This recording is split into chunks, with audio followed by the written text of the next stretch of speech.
Assalamualaikum warahmatullahi wabarakatuh. Waalaikumsalam warahmatullahi wabarakatuh. Selamat siang kepada Ibu Siti Maryam selaku dosen pengampu mata kuliah Profesi Pendidikan dan teman-teman yang berbahagia. Puji dan syukur kita panjatkan kehadirat Allah Subhanahu wa taala karena kita masih bisa diberikan kesempatan buat menghadiri Zoom pada hari ini. Perkenalkan, nama saya Nazma Zahira sebagai moderator kelompok 10 dan selaku anggota kelompok 10 yang akan memandu presentasi kali ini. Sebelum mulai pemaparan materi dari kelompok 10, mohon untuk anggota kelompok 10 memperkenalkan dirinya masing-masing.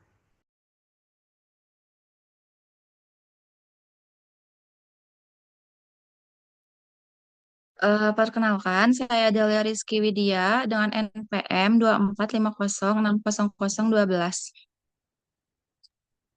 Perkenalkan, nama saya Risha Syaira Wijaya, NPM 2450613. Perkenalkan, nama saya Nafis Nur Apip Julian dengan NPM 2450626. Langsung saja kita mulai pemaparan materi. Untuk pemaparan materi yang pertama yaitu saya sendiri. Selanjutnya ada latar belakang.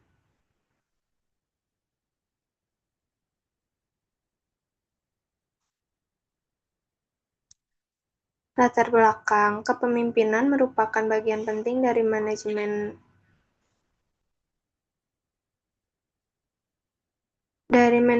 yaitu merencanakan dan mengorganisasikan, tapi peran utama kepemimpinan itu untuk mempengaruhi orang lain untuk mencapai tujuan yang telah diterapkan.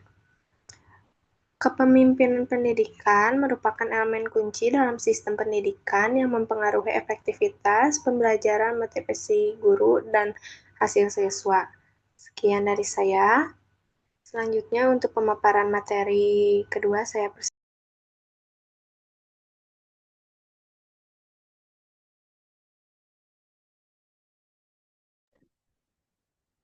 Baik, di sini ada definisi kepemimpinan pendidikan.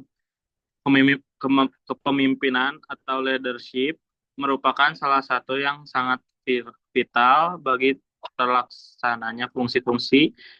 Memiliki pengertian umum pendidikan adalah kemampuan dan kesiapan yang dimiliki oleh seseorang untuk dapat memengaruhi, mendorong, mengajak,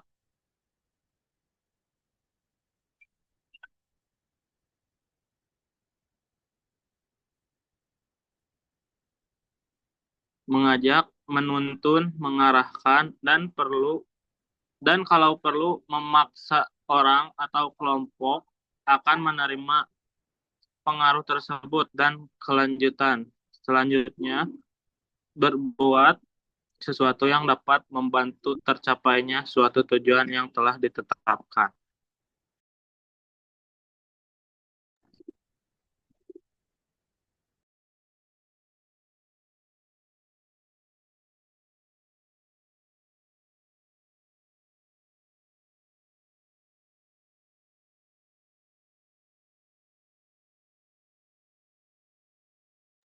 Baik, selanjutnya ada fungsi pemimpin pendidikan.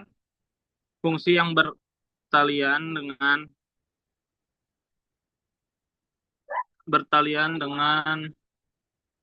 tujuan yang hendak dicapai, yaitu pemimpin berfungsi memikirkan dan merumuskan dengan teliti tujuan kelompok serta menjelaskan supaya anggota dapat bekerja sama mencapai tujuan itu. Selanjutnya, pemimpin berfungsi memberikan dorongan kepada anggota-anggota kelompok untuk menganalisis situasi supaya dapat dirumuskan rencana kegiatan kepemimpinan yang dapat memberi harapan baik. Pemimpin berfungsi membantu anggota kelompok dalam memberikan keterangan yang perlu supaya dapat mengadakan pertimbangan yang sehat. Yang terakhirnya ada pemimpin berfungsi menggunakan kesempatan dan minat khusus anggota kelompok. Yang kedua ada fungsi yang bertalian dengan suasana pekerjaan yang sehat dan menyenangkan. Yang pertama, pemimpin berfungsi memupuk dan memelihara kebersamaan di dalam kelompok. Yang keduanya, pemimpin berfungsi mengusahakan suatu tempat bekerja yang menyenangkan sehingga dapat dipupuk kegembiraan dan semangat bekerja dalam pelaksanaan tugas. Yang terakhirnya ada pemimpin dapat menanamkan dan memupuk perasaan para anggota bahwa mereka termasuk dalam kelompok dan merupakan bagian dari kelompok. Saya kembalikan kepada moderator. Baik, terima kasih kepada Apip telah memaparkan materi. Selanjutnya untuk pemaparan materi ketiga, saya persilakan. Baik, terima kasih moderator. Selanjutnya, pada slide ini saya akan menjelaskan tentang faktor-faktor yang mempengaruhi seorang pemimpin. A. Keahlian dan pengetahuan. Terus ada B. Jenis pekerjaan atau lembaga tempat pemimpin itu melaksanakan tugas jabatannya. C. Sikap-sikap kepribadian pemimpin. D. Sikap-sikap kepribadian pengikut. Faktor yang pertama adalah keahlian dan pengetahuan. Artinya, seorang pemimpin harus memiliki kemampuan, wawasan, dan pengetahuan yang cukup agar bisa mengambil keputusan dengan tepat dan mampu membimbing orang yang dipimpinnya. Yang kedua yaitu jenis pekerjaan atau lembaga tempat pemimpin melaksanakan tugasnya. Setiap lembaga atau organisasi memiliki karakter yang berbeda, sehingga cara memimpin pun perlu menyesuaikan dengan kondisi, lingkungan, dan kebutuhan lembaga tersebut. Yang ketiga adalah sikap kepribadian pemimpin. Hal ini mencakup bagaimana karakter, kedewasaan, tanggung jawab, serta cara memimpin bersikap dan berkomunikasi dengan orang lain. Dan yang terakhir, faktor yang juga mempengaruhi adalah sikap dan kepribadian para pengikut atau bawahan. Jika bawahan memiliki sikap yang baik, kooperatif, dan mau bekerja sama, maka proses kepemimpinan akan berjalan lebih efektif. Jadi, bisa disimpulkan bahwa keberhasilan seorang pemimpin tidak hanya dipengaruhi oleh dirinya sendiri, tetapi juga oleh lingkungan, lembaga, dan orang-orang yang dipimpinnya. Next.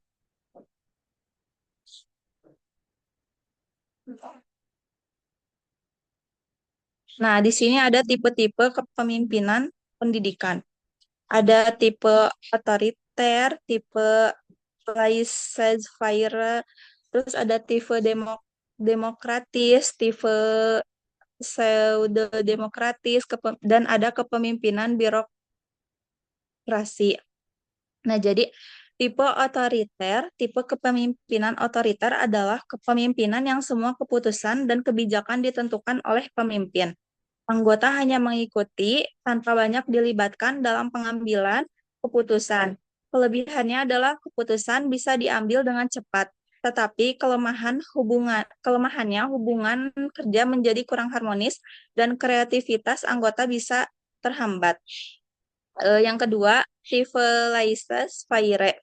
Tipe ini memberikan kebebasan yang sangat besar kepada anggota. Pemimpin hampir tidak banyak mengarahkan, hanya mengawasi secara umum saja. Kelebihannya adalah anggota bisa mandiri dan bertanggung jawab. Namun, kelemahannya, kerjaan bisa menjadi tidak terkontrol dan kurang terarah. Terus, yang B, tipe laissez-faire. Tipe ini memberikan kebebasan yang sangat besar kepada anggota. Pemimpin hampir tidak banyak mengarahkan, hanya mengawasi secara umum saja. Kelebihannya adalah anggota bisa mandiri dan bertanggung jawab, namun kelemahannya kerja bisa menjadi tidak terkontrol dan kurang terarah. Dan yang ketiga ada tipe demokratis. Pada tipe kepemimpinan demokratis, pemimpin melibatkan anggota dalam musyawarah dan pengambilan keputusan. Pendapat anggota dihargai dan komunikasi berjalan dua arah. Kelebihannya adalah tercipta kerjasama yang baik, suasana lebih nyaman, dan partisipasi anggota tinggi. Namun, kelemahannya, proses pengambilan keputusan biasanya membutuhkan waktu yang lebih lama. Yang keempat, ada tipe pseudo-demokratis. Tipe ini disebut juga demokrasi palsu. Secara tampak, pemimpin seperti meminta pendapat anggota, tetapi pada kenyataannya keputusan sudah ditentukan oleh pemimpin sejak awal. Jadi, partisipasi anggota hanya sebagai formalitas saja. Terus yang kelima, atau kepemimpinan birokrasi. Pada tipe kepemimpinan ini, pemimpin sangat berpegang pada aturan prosedur dan administrasi. Semua harus sesuai dengan ketentuan yang berlaku. Kelebihannya adalah pekerjaan menjadi tertib dan sistematis. Namun, kelemahannya adalah kurang fleksibel dan seringkali prosesnya menjadi lambat. Next.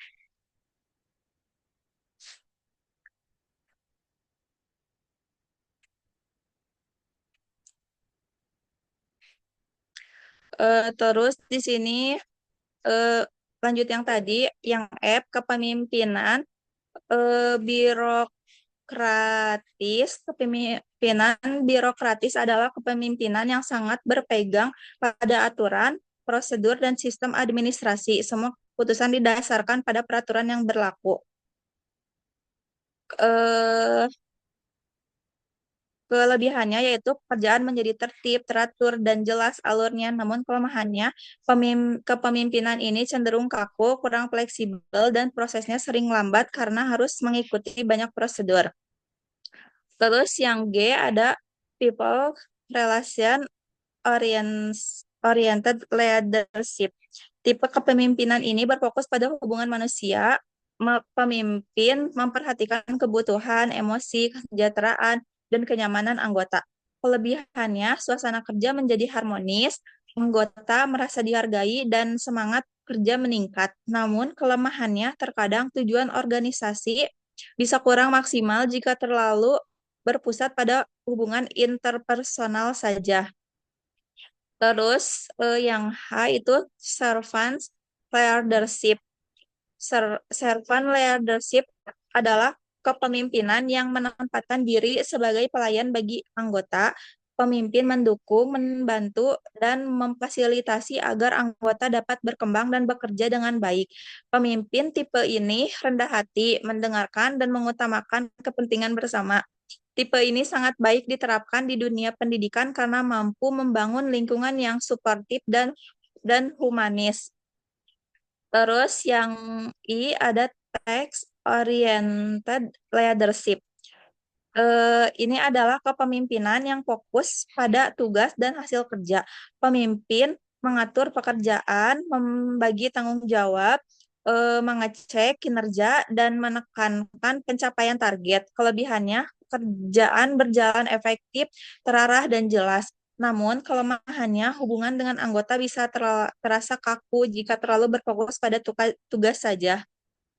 Terus yang terakhir adalah kepemimpinan transformasional.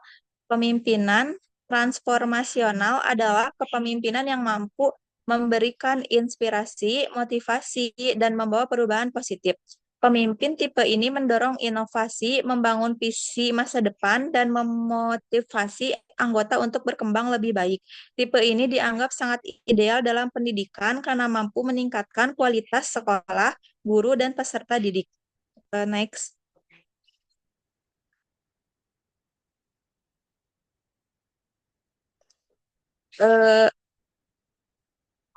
Terus di sini ada kepemimpinan traksional. Kepemimpinan traksional adalah kepemimpinan yang didasarkan pada sistem imbalan dan hukuman. Pemimpin memberikan penghargaan bagi anggota yang berprestasi dan memberikan teguran atau sanksi bagi yang melanggar. Kelebihannya, jelas aturan dan targetnya, kinerja anggota lebih terkontrol.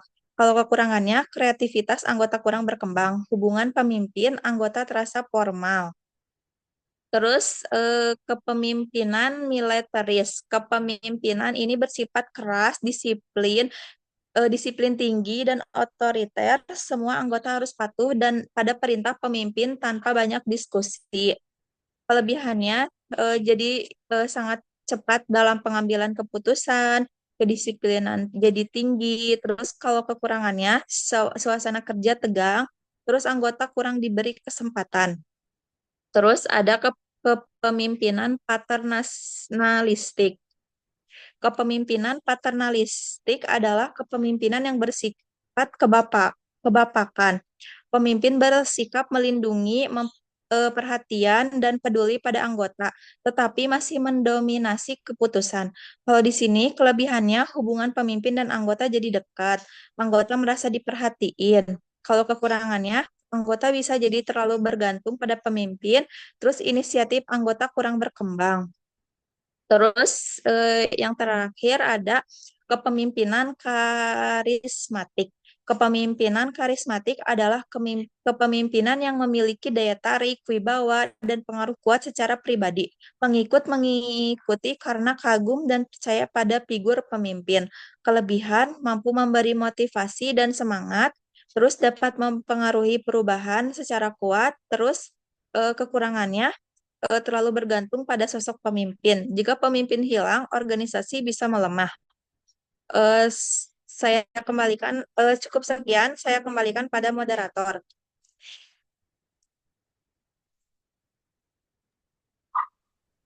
Baik, terima kasih Delia atas pemaparan materinya. Selanjutnya saya persilakan untuk pemaparan materi keempat saya persilakan. Baik, terima kasih moderator. Di sini saya akan menjelaskan mengenai gaya kepemimpinan. Gaya kepemimpinan adalah cara yang dipergunakan pemimpin dalam mempengaruhi para pengikutnya. Hersey dan Blanchard 1993-289 mengemukakan bahwa gaya kepemimpinan adalah pola perilaku konsisten yang mereka terapkan dalam bekerja dengan melalui orang lain dijalankan seperti dipersepsikan orang-orang itu. Lalu di sini saya akan menjelaskan mengenai keterampilan yang harus dimiliki pemimpin pendidikan. Yang pertama ada keterampilan dalam pemimpin. Pemimpin harus menguasai cara-cara kepemimpinan, memiliki keterampilan memimpin supaya dapat bertindak sebagai seorang pemimpin yang baik. Untuk hal itu, antara lain, ia harus menguasai bagaimana caranya menyusun rencana bersama, mengajak anggota berpartisipasi, memberi bantuan kepada anggota kelompok, dan untuk memperoleh keterampilan di atas perlu pengalaman dan karena itu pemimpin harus benar-benar banyak bergaul, bekerja sama, dan berkomunikasi dengan orang yang dipimpinnya. Yang kedua ada keterampilan dalam hubungan instansi. Hubungan instansi adalah hubungan antar manusia. Ada dua macam hubungan yang biasa kita hadapi dalam kehidupan sehari-hari.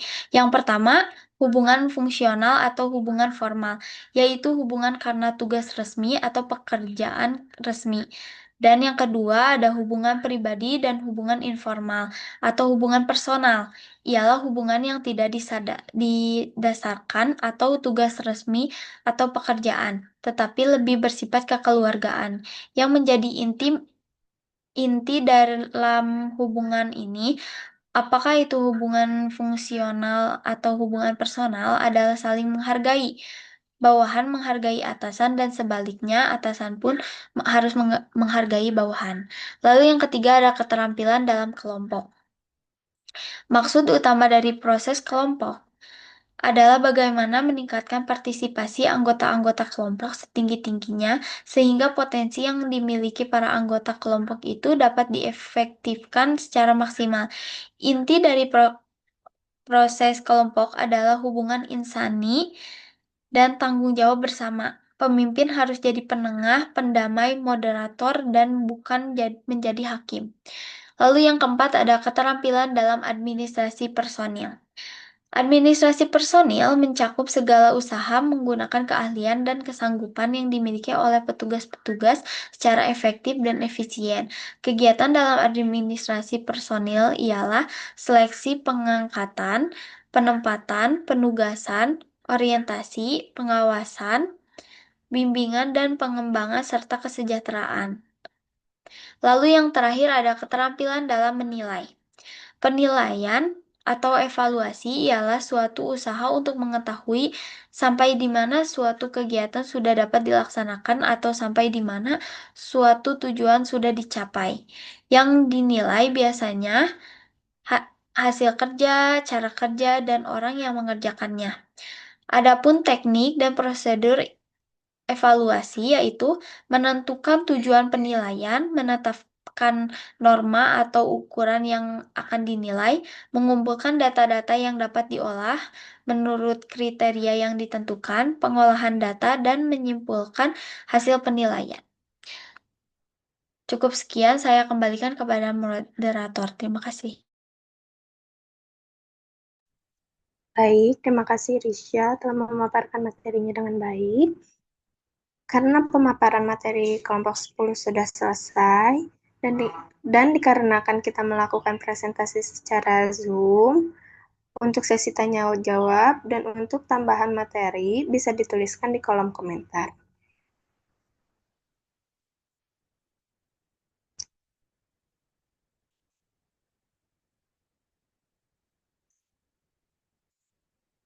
Izinkan saya untuk menutup presentasi kali ini dengan membacakan kesimpulan, yaitu kepemimpinan pendidikan merupakan kemampuan strategis untuk menggerakkan seluruh sumber daya pendidikan demi mencapai tujuan organisasi secara efektif dan efisien. Fokus utama dari kepemimpinan ini mencakup dua dimensi fungsional, yakni pencapaian target institusional oleh penciptaan iklim kerja yang kondusif. Efektivitasnya sangat ditentukan oleh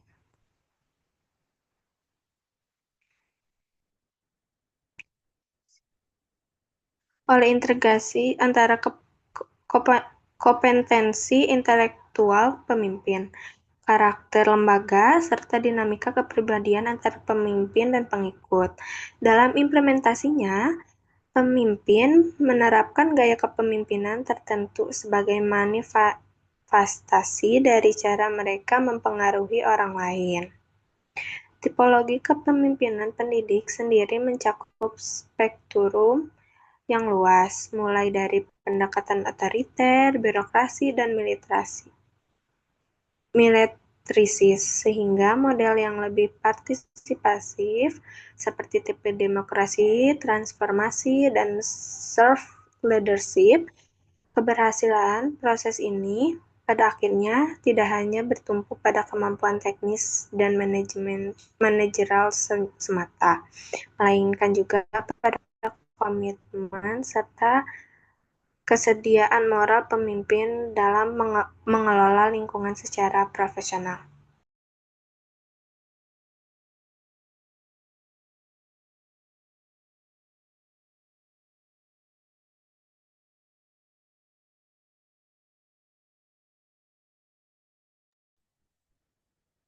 Ini untuk link quiz bisa diisi secara mandiri. Baik, terima kasih. Sekian dari kelompok kami. Wassalamualaikum warahmatullahi wabarakatuh.